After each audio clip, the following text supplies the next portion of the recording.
Olá pessoal do ensinradiólogos.com. Vamos iniciar agora mais um Falando em Radiologia. Hoje nós temos o prazer de receber o professor Eric Savioni, tecnólogo em radiologia do Cefet de Minas Gerais, especialista em aplicação de tomografia computadorizada e ressonância magnética, consultor e palestrante, professor de diversos cursos pelo Brasil. Olá professor Eric, seja bem-vindo. Muito obrigado, Alexandre. É um prazer estar aqui com vocês, a gente transmitir um pouco de conhecimento sobre ressonância. O nosso tema de hoje ele vai falar sobre segurança em ressonância magnética. Por isso que trouxemos o professor, grande especialista na área de ressonância magnética. Professor, o que nós podemos falar inicialmente sobre ressonância magnética nessa questão de segurança que parece que é muito importante? Pessoal, na ressonância magnética é necessário que a gente tenha conhecimento, mas que nós não tenhamos medo de como o equipamento funciona. Observa-se de uma maneira geral que as pessoas não conhecem o funcionamento do equipamento e, por sua vez, têm medo de entrar dentro da sala de exame, dos efeitos que a ressonância pode causar. Isso causa algumas complicações dentro do ambiente de trabalho. Informações como a potência do campo magnético, os itens que são importantes serem retirados antes do exame, o controle das áreas e diversos aspectos com relação ao funcionamento do equipamento precisam estar bem claros para a equipe de trabalho, que é uma equipe bastante difusa. Num serviço de ressonância, nós temos aí trabalhando profissionais como os tecnólogos e os técnicos, equipes de enfermagem, equipe de limpeza, médicos, os radiologistas e médicos de outras especialidades, pessoas da administração e os pacientes. Então, é importante atingir esses diversos públicos com uma informação qualificada, com uma linguagem adequada, levando informações relevantes para evitar os acidentes, evitar problemas e complicações que o aparelho, devido ao campo magnético, pode causar para essas pessoas. Então, professor, de uma maneira geral, a parte então de ressonância é bastante complexa, quando a gente fala de ressonância magnética, como você citou inicialmente, são várias pessoas que têm que ser cuidadas e que têm que cuidar desse ambiente da ressonância.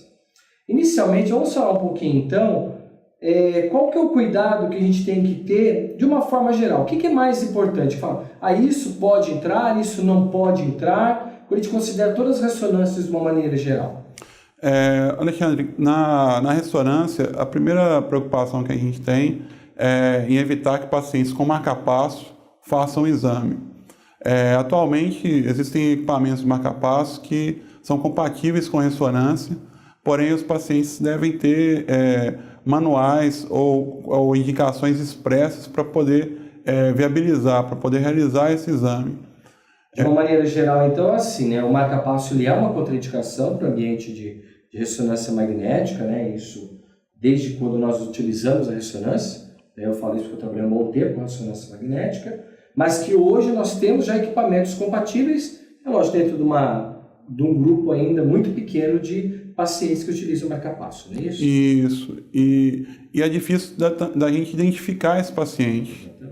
O paciente, talvez com cirurgias mais recentes, ele possa vir a ter esse equipamento, mas não é a sua grande totalidade. Essa informação ela tem que vir muito bem definida, tanto de maneira verbal, mas de maneira escrita e comprobatória, para evitar qualquer transtorno dentro do ambiente de ressonância, e principalmente com esse paciente. Verdade.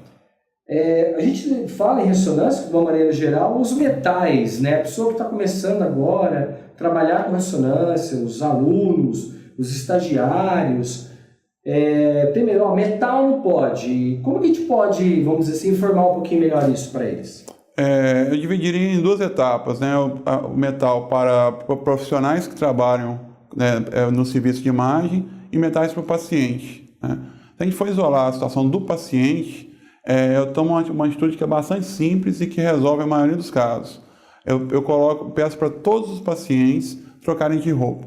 Então esse paciente ele vai retirar todos os seus utensílios, cordões, pulseiras, a mulher vai ficar só de calcinha e no caso de alguns exames tirar até o sutiã, o homem vai ficar de cueca, vai colocar uma roupa adequada, né, uma bermuda normalmente, e uma camisola. Sim, né? evita que ele entre com coisas no bolso, eu lembro que isso eventualmente também acontecia, né? Então existe uma roupa adequada para o paciente adentrar dentro do ambiente de ressonância magnética. Sim. É isso. E ele não pode usar nenhum então, tipo de acessório, alguma coisa que pode ser compatível, pode ser atraído para o campo magnético. Isso. Além desses acessórios, a gente tem que tomar cuidado também com os itens de segurança, né, que poderiam ser implantes. Né? Então, está dentro do corpo do paciente. Isso, dentro do corpo dele. Por exemplo, alguma prótese, uma válvula, né, no coração que tenha componente metálico, clipes de aneurisma, enfim, itens que estão descritos no questionário de segurança. Entendi. Assim, professor, quando a gente fala desses itens, né, desses objetos, na verdade, desses implantes, dentro dessas próteses que estão inseridas no corpo de um paciente, na verdade, isso é uma contraindicação relativa, não é isso? Sim. Né? Porque depende do peso desse metal, do componente dessa prótese ou desse implante que tem ou não algum poder de atração. É isso mesmo? Isso, é verdade. É dessa forma que a gente trabalha. Eu vou deixar para vocês um site onde que é possível verificar diversos tipos de materiais, tá? E a compatibilidade deles com a ressonância, considerando os tipos de interferência que eles poderiam causar e se eles são compatíveis ou não. Esse site vai estar na tela nesse momento, é mrsafety.com. É possível verificar pela marca, pelo fabricante de algum tipo de material, por exemplo, parafusos, clipes, implante coclear, se ele é compatível ou não com ressonância. Ótimo, isso é extremamente importante para o profissional que está atuando na ressonância, que pretende atuar, ter esse conhecimento. Pela minha experiência, mas eu queria ver muito a tua experiência, que é muito maior, assim, muitas vezes nós profissionais que operamos equipamentos discutimos se até onde isso é responsabilidade nossa ou não.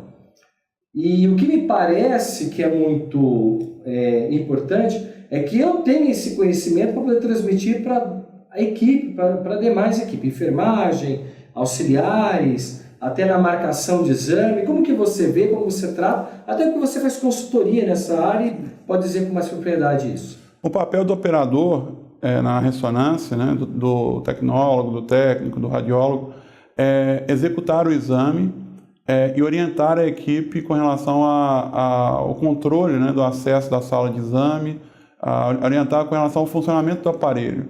Então, o que eu venho observando é o seguinte: durante o período que o operador está trabalhando, ele tem total autonomia para limitar o acesso ao equipamento, né, e para orientar os profissionais que estão envolvidos. As clínicas têm se preocupado bastante com isso, com relação ao controle desse acesso e a repassar informações por conta de alguns acidentes que vêm acontecendo. E na maioria das vezes, por falta de conhecimento, falta de informações com relação ao método. Então, eu vejo como um papel muito importante do profissional que trabalha com a ressonância entender e repassar esse conhecimento para os demais profissionais. Eu lembro quando eu atuava com ressonância magnética, que nós fazíamos o treinamento para a equipe, tanto do setor como para todo o hospital, para toda a clínica, como você colocou no começo, envolvendo o pessoal de limpeza, de manutenção, pessoal da equipe de enfermagem, fisioterapia, até os médicos de outros setores, todos eles eram treinados, orientados por nós para poder evitar qualquer tipo de acidente, que eu acho que é a próxima coisa que a gente pode comentar um pouquinho aqui na nossa conversa, né? Sim. Os acidentes, eu mesmo convivi com alguns, eles podem trazer diversos tipos de transtornos, né? Então eu queria que você explicasse, comentasse um pouquinho para nós isso. Quando acontece um acidente, né, quais são até, dentro desse ambiente, quais são os mais comuns de acontecer? O que a gente poderia estar falando um pouquinho sobre isso? Com relação aos acidentes, a maioria deles ocorrem por omissão, né, ou por falta de orientação de equipes anexas, né, ao serviço de ressonância, que adentram a sala de exame. Então, eu posso dar alguns exemplos, né, do que eu já vivenciei. clínicas que entram com o paciente com bala de oxigênio, que não retiram esse material. O balão de oxigênio ele vai ser atraído pelo campo magnético e ele vai causar assim, um dano muito grande no equipamento, vai quebrar cascarenais, pode machucar o paciente. Cadeiras de roda, macas que não são compatíveis com ressonância, que entram dentro da sala, são atraídas pelo aparelho, né? E acidentes menores, mas que têm importância, são profissionais que entram com moedas, chaves, estetoscópio, tesouras, diversos materiais ferromagnéticos que podem ser atraídos pelo aparelho, e isso vai causar, se o paciente estiver posicionado na mesa, cortes, danos, né? Então são fatores de insegurança. E aí a gente entra na questão, Alexandre, do funcionamento da máquina e da necessidade, às vezes, de acionar um quench por conta de risco de vida para o paciente. Então, essa questão da segurança, ela envolve o risco para o paciente e o dano para a máquina e prejuízos econômicos que são significativos. Essa questão da ressonância magnética é um assunto bastante amplo, né, professor? Nós poderíamos ficar aqui horas comentando sobre os cuidados, os conhecimentos que o profissional tem que ter, mas temos que encerrar ali a nossa entrevista. Mas vale ressaltar para vocês, antes do professor fazer considerações finais, o professor Eric Savioni, ele é o nosso professor conteudista do curso de ressonância magnética, e teremos várias outras conversas com o professor, e queria que ele fizesse considerações finais aí, até colocando um pouquinho, né, da questão aí de quais são os pontos mais importantes para a gente poder encerrar esse assunto de hoje, professor. O profissional que trabalha com ressonância, ele precisa de ter conhecimento sobre o método, cautela e observar regras simples de segurança. Na presença do campo magnético, os metais podem ser atraídos, então, observando esse cuidado de retirar metais que podem ser movimentados e de controlar a entrada de pessoas dentro da sala da ressonância, já podemos evitar a maior parte dos acidentes. Você falou com relação ao curso, dentro do curso do ensino radiólogos, temos uma aula sobre segurança em ressonância, onde a gente aborda abrangentemente esse assunto, inclusive com imagens e informações sobre os acidentes, a sinalização para a sala de exame. E é muito importante que vocês tenham esse contato para aplicar isso no ambiente de trabalho. Muito obrigado, professor. Por fim, colegas aí do ensinoradiólogos.com, então vocês têm o site sugerido, podem conhecer o curso, busquem mais informação, que essa questão de segurança e ressonância ela é muito importante. Obrigado e até o próximo Falando em Radiologia.